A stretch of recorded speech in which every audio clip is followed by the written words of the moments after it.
Bonjour YouTube, bonjour YouTube. Tout d'abord, les gens qui ont vu la vidéo que j'ai essayé de publier hier, désolé, il y a eu un big fail, il n'y avait pas le son. Donc là, ce coup-ci, normalement, il devrait y avoir le son. Et donc, je vous réexplique rapidement le projet. Le projet, c'est de repartir sur la session du lundi l'allemand, mardi l'arabe, mercredi le chinois, jeudi l'espagnol, vendredi l'hébreu, samedi le portugais, dimanche le russe avec des bonus comme le polonais, comme le suédois, comme le coréen, comme le japonais, comme le zoulou, etc., etc. Mais par contre, le planning des 7 jours il va être respecté, sauf aujourd'hui qui est un petit peu spécial parce que je suis obligé de republier cette fois avec le son la vidéo de l'allemand. Donc, ce sera pas toujours avec Duolingo, mais là je vais vous montrer comment est-ce que vous pouvez utiliser Duolingo de façon intelligente pour aller plus loin, en fait, pour combler toutes les carences de Duolingo, mais en même temps pour rappeler que Duolingo c'est extrêmement utile comme ressource et qu'à partir de là on peut construire quelque chose de très intéressant. Mais évidemment, Duolingo tout seul, ce n'est pas suffisant. Voilà. L'allié qu'on va utiliser, ça va être Bard et je vais vous montrer tout ça. Alors aujourd'hui, on commence par l'allemand, c'est parti. Alors, the waiter is nice. Alors, the waiter c'est der Kellner ist nett. Alors juste un petit truc, j'utilise un logiciel qui va me permettre d'afficher des sous-titres pour que ça soit genre un peu comme les vidéos TikTok. Le truc c'est que les sous-titres sont générés par une intelligence artificielle et l'intelligence artificielle ça n'est pas intelligent. Donc des fois ça va écrire n'importe comment et j'ai pas le temps de revenir et de passer derrière tout ça. Voilà. Au passage, je vous inviterai à aller voir des vidéos que j'ai faites sur l'intelligence artificielle. The check, please. Alors, là, ce que je vais faire, donc je vais vous dire oralement ce que je pense qui serait la solution. Et comme j'ai pas envie de perdre de cœur, je vais faire la technique un petit peu de la triche. Donc, j'aurais dit der Rechnung bit, mais je suis pas sûr sur le der parce que entre der et dies et das, est-ce qu'il me le propose? Ah ouais, il me le dit pas, hein, il me le dit pas, ce petit salopard. Donc voilà, j'utilise, voilà, que je m'étais trompé, c'était pas der, c'était dit. Voilà. C'est une astuce que je vous recommande parce que Duolingo abuse, il vous force, il vous pousse à la faute pour que, en fait, vous passiez à la version payante, en fait. Ce qui est stupide. Donc là, vous utilisez DeepL et ça vous permet d'avoir la correction et comme ça, vous perdez pas des cœurs inutilement. Mais en même temps, il ne faut pas se mentir à soi-même, il faut être conscient. Là, par exemple, j'aurais fait faux. Donc, j'ai pas mémorisé que Rechnung, c'était avec dit. Voilà. Donc, on va essayer de pallier à ça. Voilà. Parce que je vous rappelle que l'objectif, c'est pas d'avoir la tape dans le dos, c'est pas d'avoir la médaille en chocolat. L'objectif, c'est d'être capable de parler pour pouvoir communiquer si vous devez aller dans un pays germanophone, par exemple. Les gens qui passent des examens, etc., venez pas sur ma chaîne. J'ai pas étudié l'allemand à l'école, j'apprends l'allemand avec Duolingo, et voilà. Et le but, c'est de fournir aux gens des méthodes pour pouvoir passer à l'action concrètement. Voilà. Alors, ich bin Kellner. Donc, ich bin Kellner, c'est I am a waiter.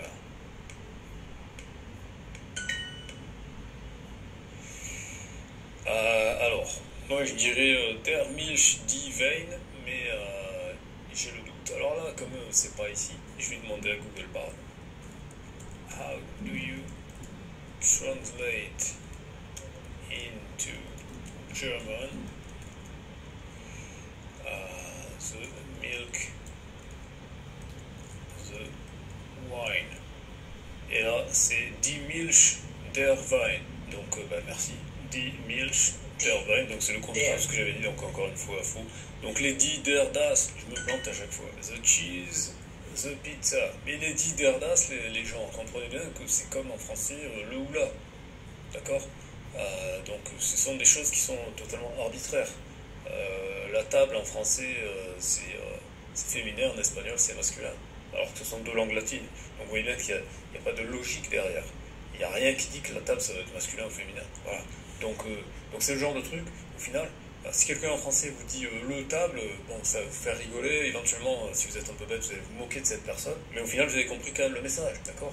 Donc c'est pour ça que Duolingo c'est un peu débile quand il vous fait perdre des cœurs pour ça, parce que l'objectif, c'est pas d'avoir une médaille en chocolat, c'est pas d'avoir une table dans le dos, c'est pas d'avoir le label, ah vous avez le certificat, on s'en fout.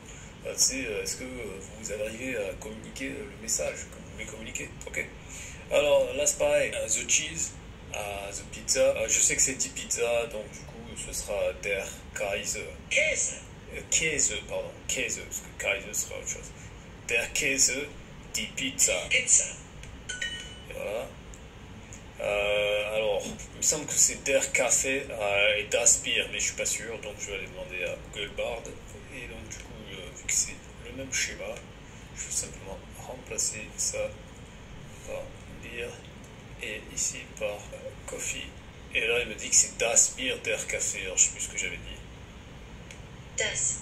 Ah, il me semble que j'avais dit Der Café. Der. Alors, me direz dans les commentaires si j'avais bon ou pas. Excuse me, that tea is cold. Entschuldigung, der Tee ist kalt. Voilà. Rise the waiter in German, der Kellner. The bread, il me semble que c'est Das Brot, mais j'ai pas envie d'écrire de bêtises. Donc là.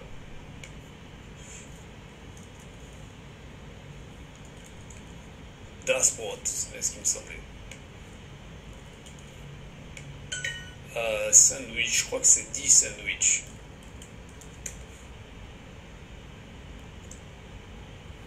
Pourquoi il m'a pas mis Ah, où est-ce que... Qu'est-ce que c'est? Ah, là, il m'a perdu, là. I want to know if it is... whether if I have to use das, der or die before sandwich.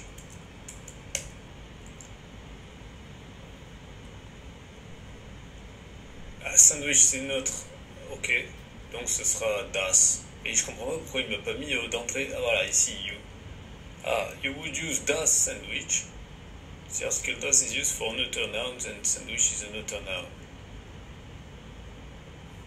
Donc c'est ça. Ok. Donc ici ce sera das sandwich. The menu is here. Le menu c'est Speicherkarte. Speicherkarte. Je sais pas pourquoi il n'y a pas le son. Mais bon. Voilà. Là on a dit que c'était Das Brot. Et voilà, donc ça finit la session d'allemand. Comme vous avez vu avec Google Bard, c'est tout de suite beaucoup plus intéressant. Non, ça c'est la pub de Duolingo. Et c'est tout de suite plus intéressant parce que on va lui demander des choses, par exemple, create a dialogue using. Et l'avantage de Bard par rapport à ChatGPT, c'est vachement plus puissant, c'est que vous avez le son. Suche, here is a dialogue using die Milch in der Wein. Situation. A customer is at a grocery store and they are asking the store clerk for some milk and wine. Customer. Entschuldigung, ich möchte bitte eine Flasche Milch und eine Flasche Wein kaufen. Store Clerk, gerne. Haben Sie eine bestimmte Marke im Sinn? Customer. Nein, ich habe keine bestimmte Marke. Bon, enfin, je vais pas vous faire tout le dialogue, et en plus, vous voyez qu'après, il y a la traduction, etc. Donc, c'est un outil absolument génial pour pouvoir progresser en langue. Vous pouvez l'exporter dans un Google Doc, l'envoyer par mail, et en faire un lien cliquable. Voilà, donc d'ailleurs, si ça vous intéresse, rejoignez la newsletter et je vous donne tout ça. Pour aller plus loin, j'ai lancé une série de bouquins sur Amazon. Donc si vous avez Amazon Prime, c'est gratuit, sinon c'est 5 euros. Et surtout, une fois que vous récupérez le livre, donc je vais le faire pour, je l'ai déjà fait pour toutes les langues en question. L'avantage c'est que une fois que vous avez acheté le livre, vous pouvez, à l'intérieur, c'est gratuit, il y a un lien spécial pour accéder à une newsletter spéciale pour les gens qui ont acheté le livre. Et vous aurez accès à toutes les mises à jour. C'est-à-dire qu'en fait, vous payez 5 euros et vous avez toutes les mises à jour illimitées. Sachant que je vais mettre beaucoup de mises à jour parce que quand j'ai écrit le livre, il n'y avait pas encore Google Bard disponible en France. Donc je suis déjà en train de mettre la mise à jour. Mais je n'ai pas le temps de mettre la mise à jour sur Amazon parce que je vais regarder, mais ça m'a l'air un peu compliqué. Donc c'est beaucoup plus pratique. Vous rejoignez la liste email spéciale de ceux qui ont pris le bouquin pour que vous ayez comme ça la mise à jour. Parce que déjà dans le bouquin, il y a 30 ressources. C'est un plan d'action concret, 30 jours, 30 ressources pour vous dire voilà, qu'est-ce que vous pouvez utiliser pour pouvoir optimiser votre apprentissage des langues. Voilà. Et là, je suis déjà, et c'est pour ça que je fais ces vidéos, je suis déjà en train de mettre ça à jour en utilisant Bard, qui pour moi est la meilleure technologie. ChatGPT, vous pouvez le foutre à la poubelle. Je vous mettrai un lien dans la vidéo que j'ai fait qui montre que Bard est en train de défoncer ChatGPT. Voilà. Mais bon, ça c'est mon avis, c'est une autre polémique, c'est une autre histoire. Abonnez-vous et à tout de suite pour la vidéo sur l'arabe et à demain pour la vidéo sur le chinois et ainsi de suite.